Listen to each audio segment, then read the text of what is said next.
That? All right.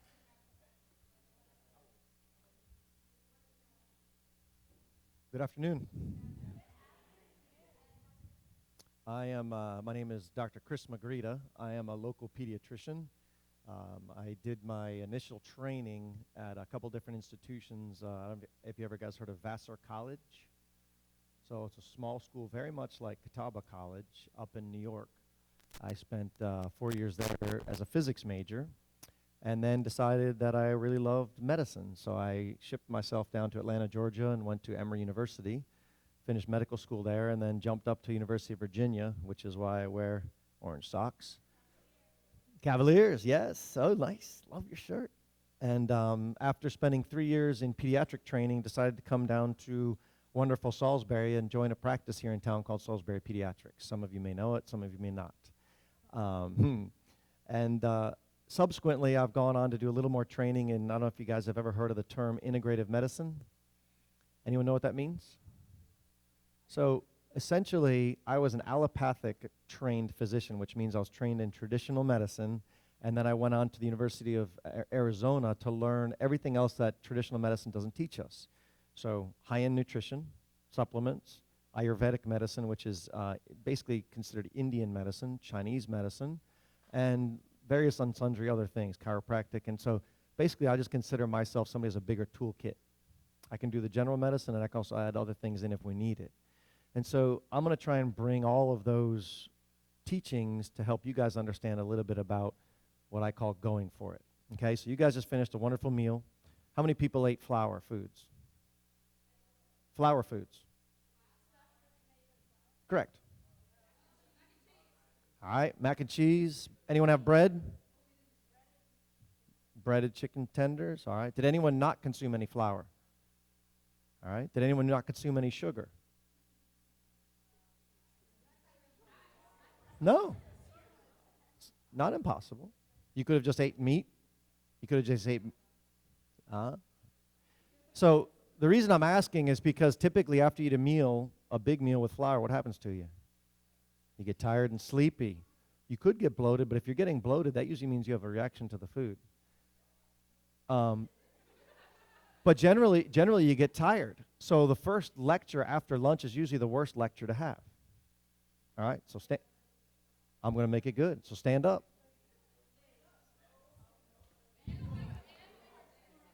Awesome.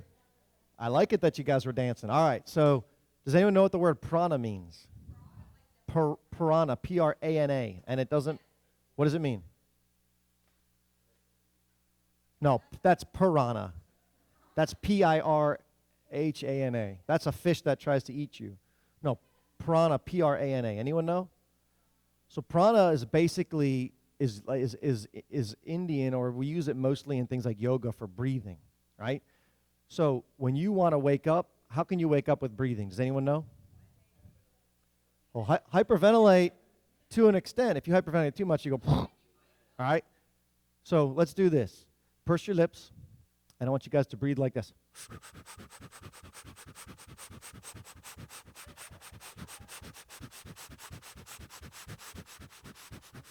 All right? How do you feel? All right? Winded, lightheaded. Heart rate's going to go up. Do it again.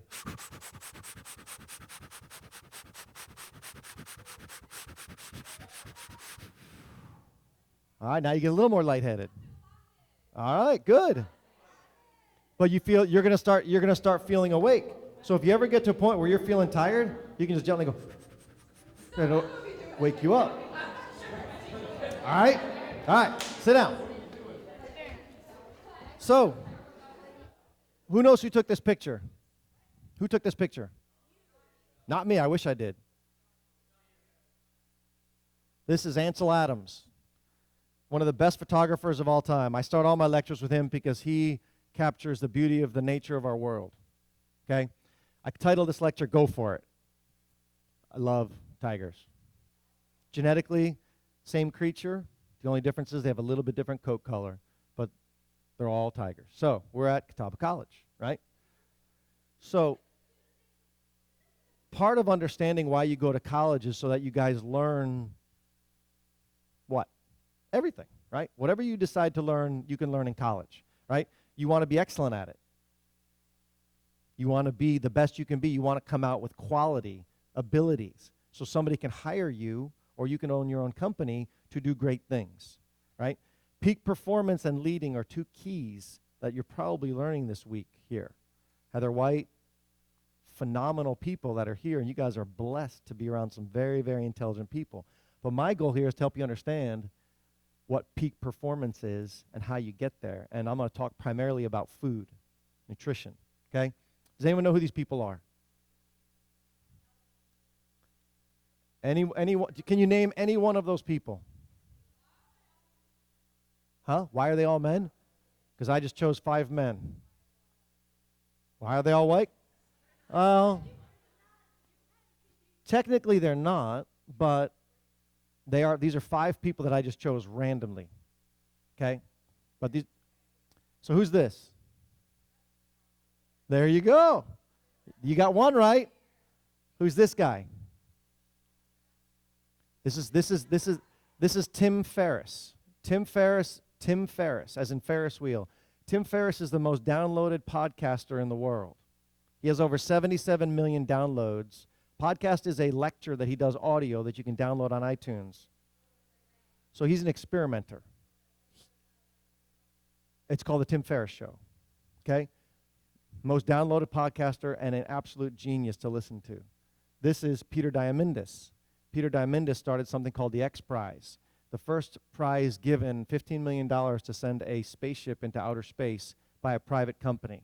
Right? He has since done others. His current prize is called Education X, where he is challenging people for the tune of $15 million prize that if you can make an iPad or a tablet fall out of the sky in Africa or any other country you choose where kids have no access to education, it falls to the ground, the kid can open it up at age 5, turn it on, and learn within 18 months how to read and write.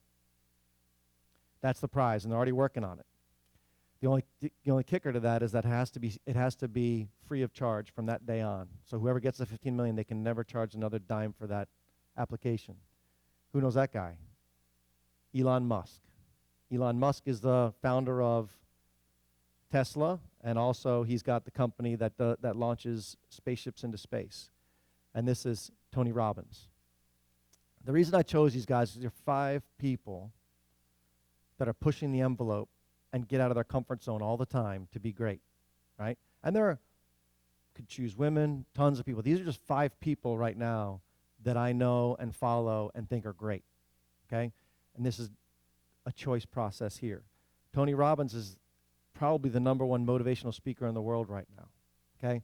And the reason I'm putting these up here is exactly that, so you guys can understand that there are tons of people in the world doing great things. So what is the comfort zone? Comfort zone is a place we all go to feel safe. It's a place we all go where we don't have to put ourselves out there and don't have to be different or change up how we feel, right? In general, staying in the comfort zone limits your capabilities of doing great things. Whether that's eating, whether that's exercising, whether that's learning, whether that's sleeping, anything you do that tends to stay in your comfort zone limits who you can become. Right? And I just put all these different chairs up here because I thought it was funny. Like, if that's your comfort zone, that's a pretty interesting one. But in order to be special, in order to be great, you generally need to step outside your comfort zone. Those 5 people on that slide before all consistently step outside their comfort zone to do great things. So you leave your comfort zone around food, sleep, life in general. This is what this is going to be discussing, so you guys understand how you can take it to the next level, whatever level you choose it to be. Experience everything after researching its safety. You don't ever want to do anything without understanding fully up front what the consequences of your behavior are. So the first guy to bungee jump, do you think he jumped without knowing the length that thing would stretch? No. He calculated it perfectly to a T and probably dropped a rock that weighed 160 pounds first to make sure that it didn't smash on the ground and come back up. But when he went, the first guy to jump, that's outside the comfort zone. Because that moment he leaps, he takes the chance on not coming back. Okay? But now, bungee jumping's a relatively safe thing to do. Always question why you're doing it in a certain way. Is it ideal? Or are we just fat and happy? Are we just sitting here just comfortable and we're just like, I'm good, I'm done, I'm not going anywhere, right?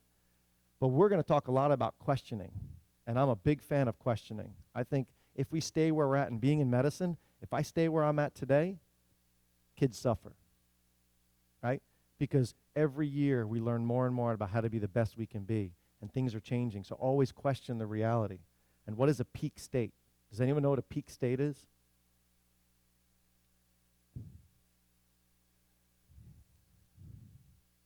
Right. Stuck after that. Right. Peak state is where you're functioning at your best, right?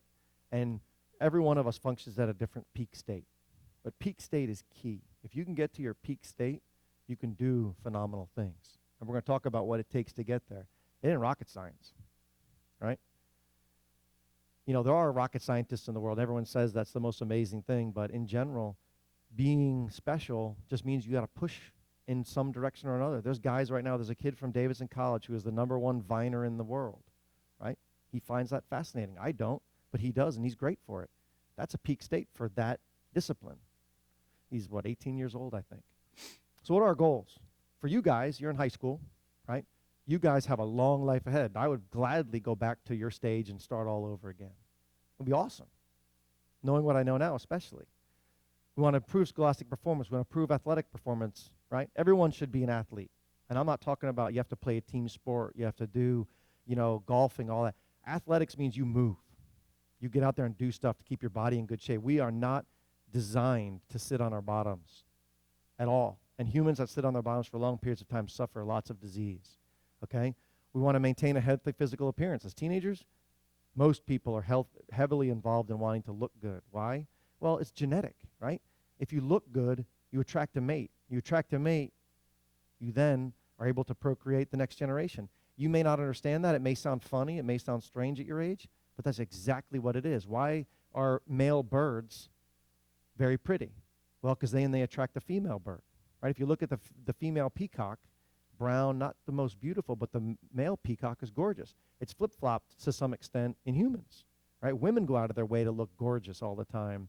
Men not so much. But there's something about that that's inherent in our nature. It's not a bad thing, right? It's only bad when we focus our entire lives on that and not look at what's deep down inside us important. We want to improve mood and behavior. This is a huge issue now. Teenagers are suffering terribly in my clinic and in other clinics with anxiety, depression, stressed out. Life's crazy, right? It's a Facebook generation. There's something to be said about a lot of that stuff, and we're not going to get into that. That's a whole other lecture, but we want to maintain happiness above all things to some extent, but not at the expense of getting outside of our comfort zone.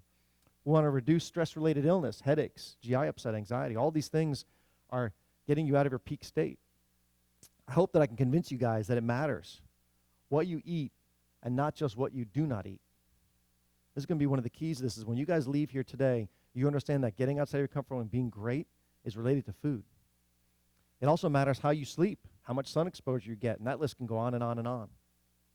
It matters that you avoid toxic chemical exposure, and you guys had the pleasure of meeting with Heather White and also Jocelyn. These are people who are on the forefront, cutting edge, literally on the knife's edge of understanding what chemicals are doing to us. And in society, chemicals are a problem.